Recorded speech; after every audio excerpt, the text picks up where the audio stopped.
most people don't touch any of their product. They're really marketing companies. They're marketing and sales, which means they co-man the product out, they find a 3PL, they find a logistics company, and everyone takes a piece of the puzzle. So at the end of the day, they're not making any money.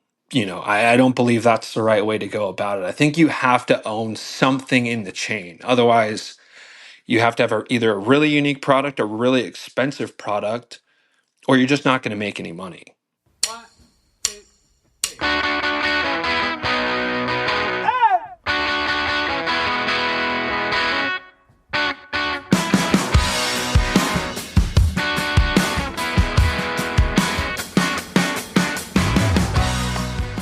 Coming up, Tim and I are talking to our favorite anonymous X account, the food manufacturing guy. The Modern Acre podcast explores the latest in business, investing, technology, and sustainability in agriculture, and we're your hosts, Tyler and Tim Nuss. If you'd like to dig deeper with the Modern Acre, be sure to check out our membership community, the Modern Acre Co-op. The Modern Acre podcast is presented by Pinion. In today's challenging ag environment, the success of a farm rises and falls based on making sound decisions. Pinion advisors recommend evaluating your farm data regularly to maximize profits and identify threats to your bottom line. If you don't have time or resources, Pinion can help. Farmers have entrusted Pinion with their businesses for 90 years. From ag-focused tax and accounting strategy, legacy planning, and FSA program guidance, to business management, land advisory, sustainability, and more. Explore your options at pinionglobal.com.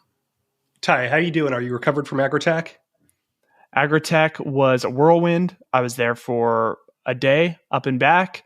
Pretty exhausting. You stayed a little bit longer, but, took a day off of work, did the conference, and back at the work, playing catch up kind of thing. But it was a lot of fun. Glad I did it. Glad we got to have a lot of interesting meetings and participate in a lot of the show. We're going to be airing a recap episode to give some of our takeaways. So if you weren't there, you can kind of experience what it was like to be there coming up on Friday. Ty, I'm pumped about this week's conversation with food manufacturing guy. We found this guy on X, formerly known as Twitter, basically runs an anonymous account. He's a food manufacturing CEO and really just does a bunch of takes about the industry and remains anonymous given what he does in the space currently with his day-to-day job. But I really like X as a platform to do this kind of stuff. Like sometimes there's certain things that we don't want to say because it could impact our relationship. So anonymous accounts, I think, have become more prevalent on Twitter and a really interesting way to get information. I was about to go into this interview last week, Tim, when we interviewed him, and our parents were visiting and in town. I was like, "All right, guys, sorry, I gotta go do this interview." And my dad goes, "Who's it with?" And I said, "It's an anonymous Twitter account." And mom and dad were just totally stumped. They did not understand what this is. And for those of you who don't, there's been this rise in anonymous Twitter accounts that have gained a lot of traction because they can have unique takes on an industry. And there's kind of this sense of allure around it of we don't know who this is. And so car dealership guy was an example of one that has a massive following that kind of did this approach. So food manufacturing guy caught our eye, has a lot of, I think, unique takes on the food industry, food manufacturing, CPG that we dive into in this conversation. So I hope you guys enjoyed it. It's his first podcast, Tim. So exclusive first podcast with the anonymous Twitter account, food manufacturing guy. We'll start with what's top of mind for him right now.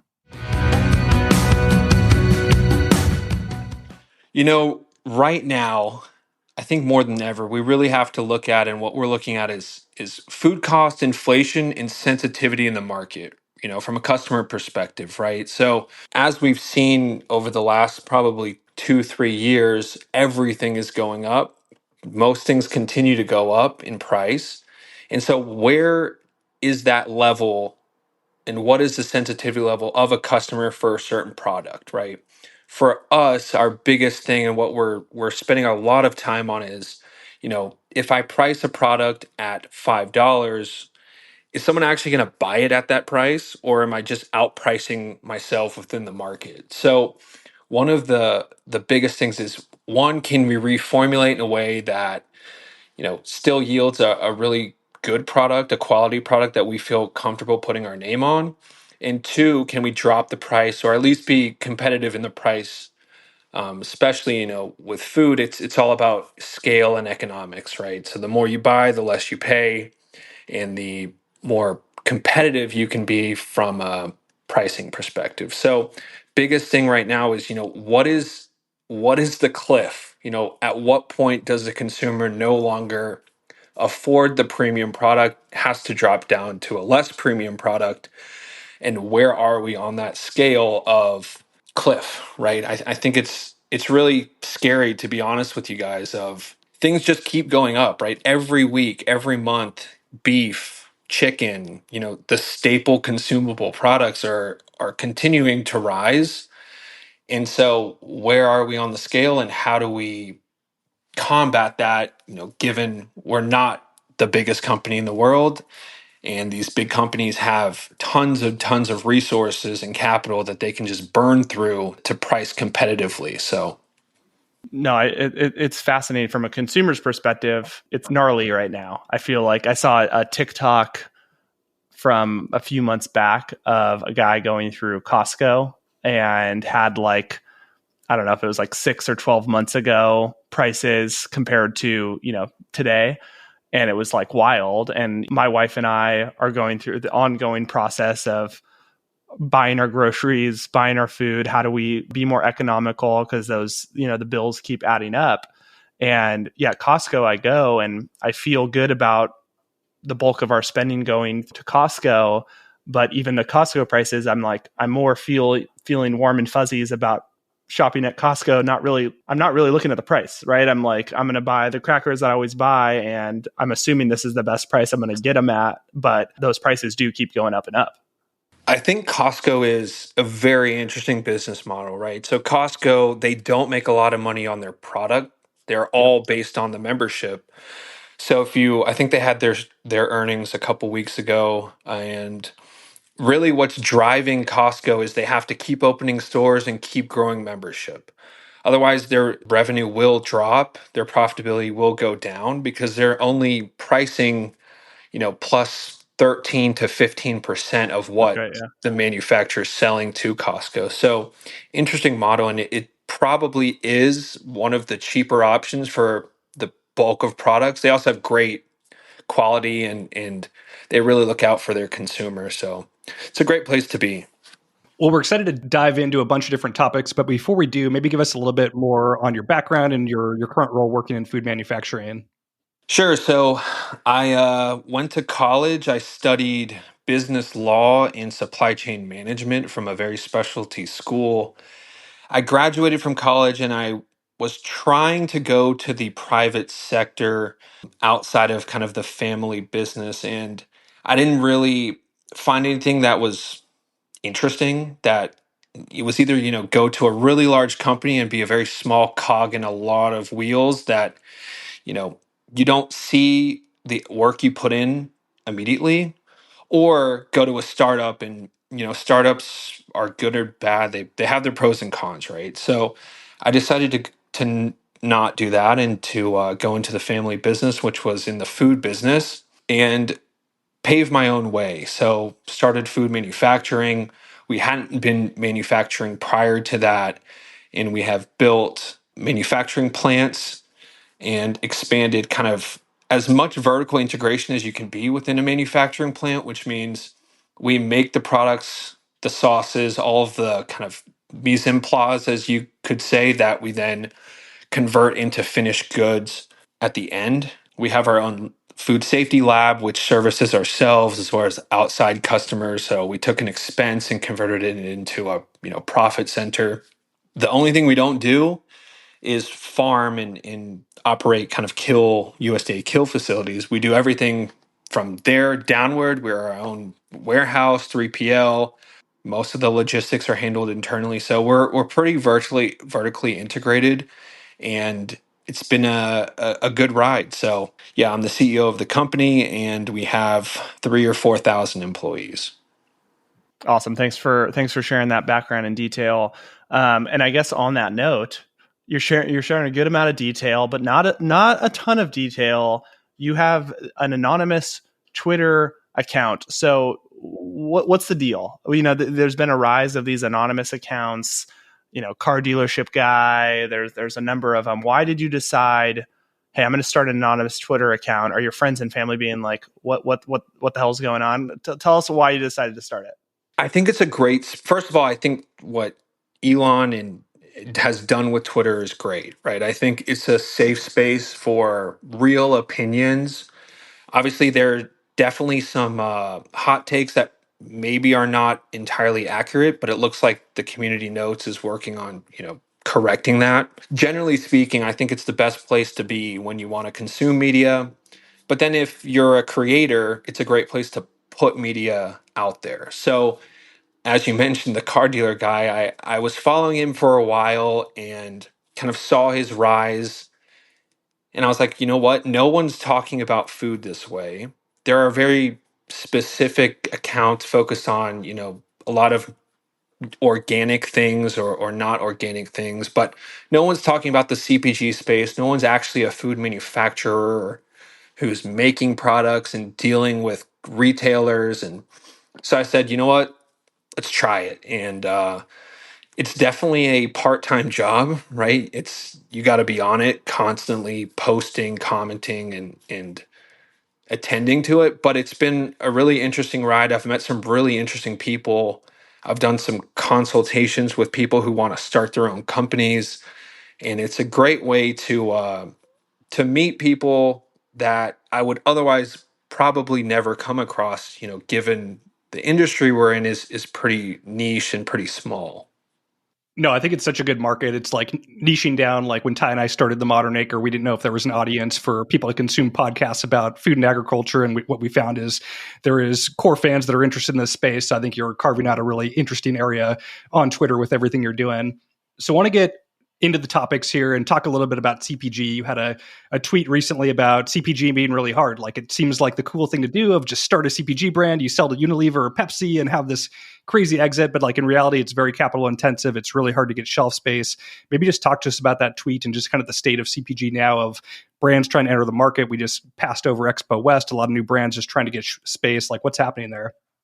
I think the biggest thing for someone looking at this industry to understand is in order to get a product on a shelf, you have to provide free cases to any new store the product is going into. So if I land a 4,000 unit, Albertsons, Kroger, whatever, I have to provide pretty much 4,000 free cases in order for the product to land on the shelf. That's a lot of money, right? A lot of capital, a lot of lost revenue. And then I just have to hope and market and push same store sales to increase or really pay me back for that free fill. That is kind of the way the industry works. That's I think right now probably the biggest barrier to entry is that. The second piece to the puzzle, and this is partly why I wanted to be anonymous on Twitter, is there's only a very few, there's only a select number of distributors that you can use in order to get into these stores. Usually, and most of the time, they have insane chargebacks, they have terrible product rotation, and it ultimately costs the manufacturer or the CPG company a lot of money to work with these people. So I think I saw a post a couple months ago from a guy who pretty much went out of business because he had so much in chargebacks from the mishandling of his product that he could no longer continue to, sell his product through these distributors into grocery stores. So I think that's really the two huge barriers to entry, right? The second or the third thing, most people don't touch any of their product. They're really marketing companies. They're marketing and sales, which means they co-man the product out, they find a 3PL, they find a logistics company, and everyone takes a piece of the puzzle. So at the end of the day, they're not making any money. I don't believe that's the right way to go about it. I think you have to own something in the chain. Otherwise, you have to have either a really unique product, a really expensive product, or you're just not going to make any money. A ton to dig in on there. So I totally agree with all of your points there. What are brands to do about just the retail dynamic? I find this just really interesting because it's like it almost feels like screwed if you do, screwed if you don't situation. It's the necessary evil, however you want to say it. Anecdotes or yeah, however you want to say it. One thing that comes to mind, Will Harris of White Oak Pastures was, had a big podcast with Joe Rogan talking about Whole Foods and how he was one of the early grass-fed, meat producers in Whole Foods. And he had some thoughts about them greenwashing, and kind of he was the one true grass-fed farmer, and the rest were kind of traditionally sourced. And he ultimately pulled out of Whole Foods because he wasn't making any money from Whole Foods. He was making more direct to consumer. So do you think that, like, if you were to advise someone who's trying to get into the space in CPG, is there a way to approach retail that makes sense, or should brands be thinking about more direct to consumer? Or maybe it's more about, owning a piece of the manufacturing, the supply chain, like you mentioned. How do you think about that? I think the first question is, how deep are your pockets, honestly? If you're willing to spend money, you can make it in CPG, right? It's tried and tested. If you're trying to bootstrap and do things a little bit more intentionally, I think you can start to pick out certain retailers, like you mentioned earlier. Costco is a great one to highlight here. They don't have a free fill program, and that's not their goal. They would be a great company to start with, but you have to be able to handle the volume, right? So when they place a 300 pallet order due in 6 weeks, you got to turn it and burn it. It's tough. I actually did watch that Will Harris, Joe Rogan show. I think Will Harris is doing really, really interesting things and thinking about farming in a way that I previously to watching that didn't really think about or know about. Ultimately, I think Snake River Farms did the same thing. They made more money and are doing better from direct to consumer because they have a really unique product. If they can get the packaging and the shipping right, um, wherever you are in the US, you can buy that. So really, I guess to answer your question, it's very dependent on, one, do you own any of your supply chain? Two, do you have any money, or do you have enough money to sustain the huge cash burn that is going to be 1 to 2 or 3 years? And three, where do you want the brand to go, right? If you want to sell to Nestle, Unilever, etc., you have to be in a lot of locations. You have to have eyes and visibility, and they will eventually buy you because they have, M&A budgets. They have very specific things that they have to do, but it's ultimately dependent on the company, the product, and where they want to go. Would love to dive into kind of the food ingredient side. Like, being a grower ourselves, we're like very interested in this. Our business model is kind of like B2B. So we're a large contract grower for large processors and marketers, and always in that unique position where we're not able to command our own price. We're price takers. In farming is a common saying, like the price on processing tomatoes last year, for instance, was $138 a ton. So a lot of the value happens kind of post farm gate. And we often see like products that we grow on farm, and seeing these in products that are from imported regions, like freeze-dried strawberries from Egypt or olives from Greece, like other products that are produced here in California in the US, where it seems like on the food ingredient side, there's huge price sensitivity. So oftentimes food manufacturers are looking for kind of the cheapest product regardless of country of origin. Like, maybe how do you think about kind of that dynamic? So for some of our products we make, we're very sensitive on price, and that means, as you said, where it comes from doesn't matter as much. We have some premium products that are very focused on non-GMO and organic, which those are all US sourced, seasonal, very intentional in where we buy those from. But those are two very different ends of the spectrum. Ingredients is an interesting one, and I spend a lot of time on my X account posting about ingredients. I think there, from a consumer perspective, is no education on what and how to read an ingredient label and what the ingredient label means. And ultimately, it hurts the consumer because they're not really understanding what certain words mean and what they indicate, unless you're, in the industry, and as an anonymous X user, I can kind of speak somewhat freely about that. So for us, we think about where products come from depending on price. That's another thing that I love that I've seen on your X account. I still call it Twitter, but sorry, Elon. The on your X account about just the crazy amount of ingredients, right, on some of these products, and you posted one. I have my own example. I think you posted an example of, it looks like a clean ingredient food, and you look at the packaging and the ingredients, and it's like 90 ingredients. There was actually one at Costco. I was a few months ago. I was going through the aisles and saw this. I think it was literally called like the clean bar, or it clean was in the title of this like bar. And I'm like, okay, nice. Always looking for a good, healthy, protein bar or something. Look at the back, and it was like a ton of ingredients, many of which I would not personally define as clean. So I'm curious your take on this. Like, that seems to be major. I don't know if that's called greenwashing, clean washing, what that's called, but like you're calling yourself clean and there's some maybe not clean ingredients right on the backside of your package. I mean, how are you thinking about that specifically as it relates to, a lot of these companies vying to be the clean, healthy food, but not necessarily backing it up with what's in the food?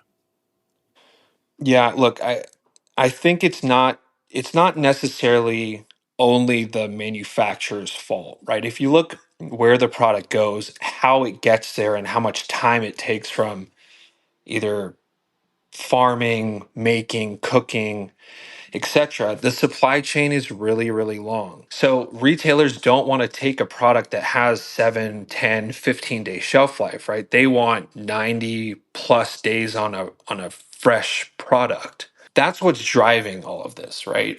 To a degree.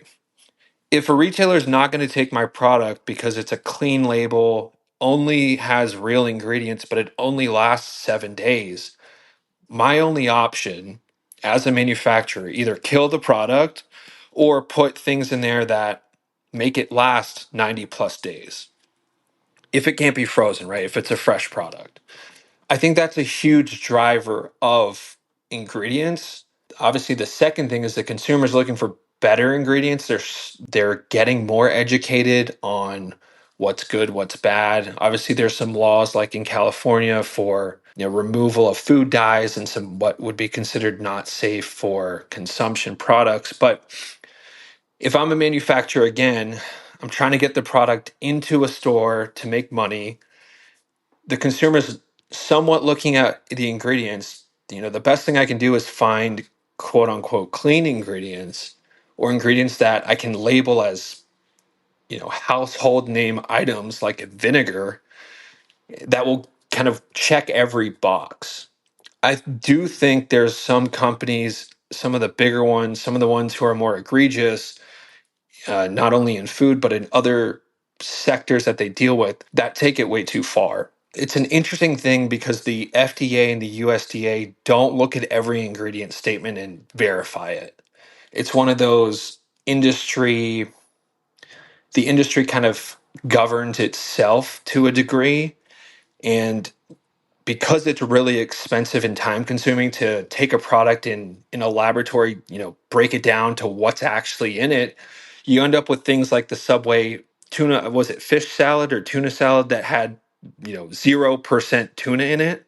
That's kind of where you get to, and I think that's a really egregious one. But the whole chain, ultimately driven by the retailer demanding certain dates on products, the consumer looking at products saying, what's good, quote unquote, what's bad, and then finding ways to kind of check different boxes to get there, if that makes sense. Yeah, it definitely makes sense. Curious, like, do you sell to a global marketplace, or are you just operating in the US? Because I read these stories about like certain products or dyes are like not, or they're prohibited in Europe, but they're totally fine in the US, and seeing that on like fresh produce when I used to export, and there was different MRL levels in Europe versus the USA. Like, is that true, or are you having to basically like modify your ingredients based on the market you're selling into? Yeah, we sell some products and we export some products outside of the US. 100%. You have to abide by the local country governance of what's good and what's bad. And sometimes it's really hard to do that. Some countries, specifically exporting or importing into the US, there are big no-nos of what they just won't allow it. Eggs are a big one, egg products, milk, cheeses, certain things like that, where they're really difficult to get out of one country into another, and countries do that to protect their farmers. So yes, and I think the biggest thing, and what I didn't really understand before we kind of got into this, was you need to have boots on the ground in the country or have some knowledge of the country. If you take Coca-Cola, for example, Coca's really, really good at this. Is if you go to different countries and you read the ingredient statement of a Coke, they differ pretty significantly country to country or region to region. And they do this obviously because there are certain things that are not allowed there, but they also do it because the consumer resonates with some products. So if we take a Mexican Coke versus a US Coke, right? They're using cane sugar. The US consumer doesn't care about cane sugar, but the Mexican consumer does. Certain things like that, where it's very nuanced country by country, is what it takes to really put together a good statement that, for the people that do check, and for the governments that do audit, that's really what it takes. What's your biggest hot take? Your Twitter feed, your X feed is full of them, but what's maybe your biggest hot take in the food industry? I think one of the bigger ones is pretty much anything you eat in the US is bad for you. I think that from a general statement is true. The food supply in the US is not getting better from a macro perspective. Some things are changing, but generally speaking, most of the products you find in the grocery store have just trash in them. And I don't know what it takes to change that. Everyone says, oh, well, I can go to Italy, France, one of these countries, I can eat whatever I want and I don't gain weight. There's a reason for that, right? Like, there's a reason that you can go gorge yourself in Italy on pizza, cheese, wine. Yes, you maybe walk a little bit because you're a tourist, but the products are not doing what they do to you that they do here, right? And I don't know what it takes to change that. I don't know if it's possible to change that at this point. I know it's really tough. Like, I'm a pretty informed consumer and like checking labels, and past couple of years, like I've gotten like even more strict on trying to find single food ingredients and stuff, where like a protein bar is probably not that healthy for you. You think you're getting this benefit of getting protein, but when there's 30 ingredients and all the oils and extra stuff in there, it's just not as good. So I've like found myself just being more focused on single ingredient foods, which is really hard to do for most people. Yeah, look, it's tough. And with crafty ingredient labels, you may even think you're eating something that's, healthy or from a single source, or, contains vinegar as an additive to change the pH, where in fact that vinegar is labeled as such, but it's really in a bag and it's a powder that has other things in it. Do you think that there is, you said not a clear solution right now, right, for solving this problem? We talk a lot about on this podcast farmers going direct to consumer or brands that are trying to connect directly with farmers. Do you think that's a potential solution of farmers that are trying to grow crops healthier or more sustainable? We don't need to argue about organic versus regenerative or whatever, but the idea of having brands work closer directly with farms. Do you find that trend interesting or compelling? I think that is a start of a solution. Obviously, if brands can work with farmers and get products that are clean, that don't contain a lot of fertilizers and pesticides, you guys know more about farming than I do, but everything in that, it's a start. I think it ultimately really starts with the consumer, right? When the consumer says, I'm not going to eat this, or I don't want this in my food supply, brands will change. But the consumer hasn't said that. The consumer right now is stressed out. They have bills. Inflation's continuing to go up. They have credit card debt at an all-time high. Now is probably not the time they're going to say, you know what, I'm going to pay $1 extra a pound for really clean tomatoes. whereas maybe 2019 was a better time to kind of start to push that. But it starts with the consumer. From a brand perspective, if they can figure out the logistics of getting the products from the farm or from a manufacturer to the consumer in a clean and quick, effective way, which sometimes works, sometimes doesn't, that's also another great avenue to kind of take a great farmer, highlight their products, highlight what good farming does to a product, and sell it over onto the consumer. Yeah, it's such an interesting space. Tyler and I've had conversations with numerous food brands over the years to try to like connect this puzzle, but it's a really challenging puzzle to solve where the processing is very fragmented. And if we're growing in California, but processing is in Michigan, it gets really challenging with logistics to make a viable opportunity there. So I think for the right person to solve that, a big opportunity there. Last place I wanted to go is really talking about kind of trends. Like you obviously cover a ton of different food products. You're in the business yourself. Like if you were looking to start a company over and focus on a key category or product, like where would you be looking to invest?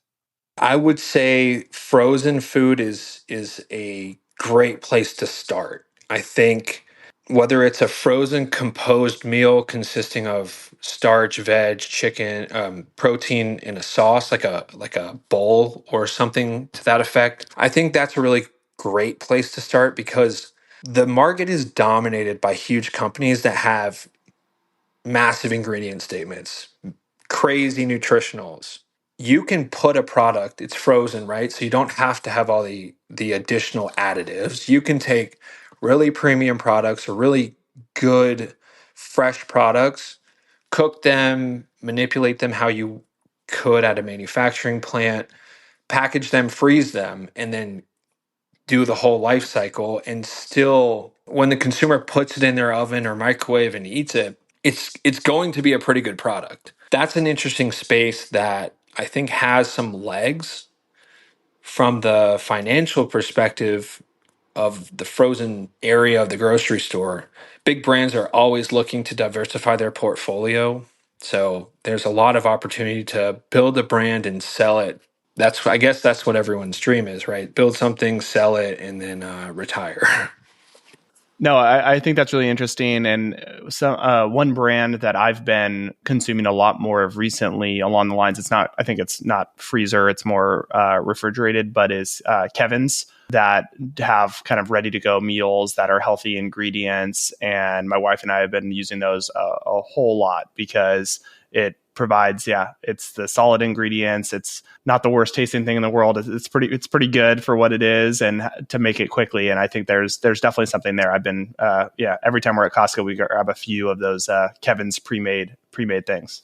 Yeah, Kevin's is a good brand. They're kind of finding their place in between the big Stofers of the world and the very niche regional or country focused products. Like, oh, there's an Indian brand that I've seen everywhere, but they're very focused on that cuisine. So Kevin's kind of sits in the middle there. I think taking them as a almost template is a great starting point for someone to get into CPG.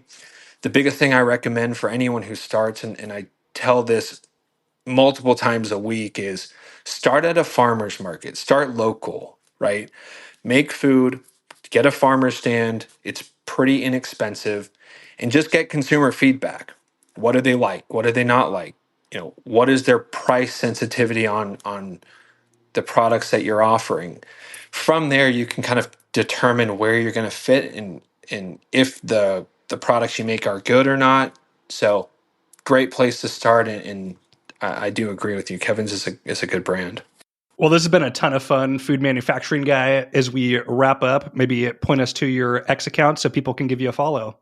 Yeah, I'm on X, the food manufacturing guy. Follow me, DM me. If you have any questions, concerns, looking for pretty much anything. I answer questions and get on calls with people all the time. So yeah, happy to help, happy to consult. I'm here as a resource. I do enjoy conversing with people, learning about their businesses, what challenges they have. I've probably faced almost every one of those and have come out on the other end. So happy to give my opinion on it. So Ty, what do you think? Our first anonymous interview, it was someone that I was interviewing that I did not know who it was. That was kind of strange, kind of surreal, but I thought it was a great conversation. And I mean, I'm with him on most of his takes, Tim. And I think something that he said was really enlightening for me. I think I'm very quick to judge. I'm very into nutrition, very into health. And I think I'm very quick to judge food companies that have, a ton of ingredients or non-natural ingredients. And that's kind of like my default is, why is there this ingredient in it when it seemingly doesn't need to be in there? And he kind of helped me have a different perspective on that a little bit around a lot of these ingredients are in there for preservation purposes, because retail demands a long shelf life. There needs to be a long shelf life. And so they're often putting in ingredients for that purpose, even if, it's not necessarily the cleanest ingredients. So while I think there's opportunity for companies to, do both or provide, different alternatives, I thought that was enlightening and helped me kind of think differently about it. Totally. And I think it was just fun to dive into the messy middle. We talk about it quite a bit, but to talk to somebody that's an operator in the weeds and really making these trade-offs of how do you source ingredients, what's the right approach, I think was super helpful. And more people need to be talking about this part of the industry as well. Hope you guys enjoyed the conversation. Be sure to tune in on Friday where Ty and I do a recap of our time at World Agritech.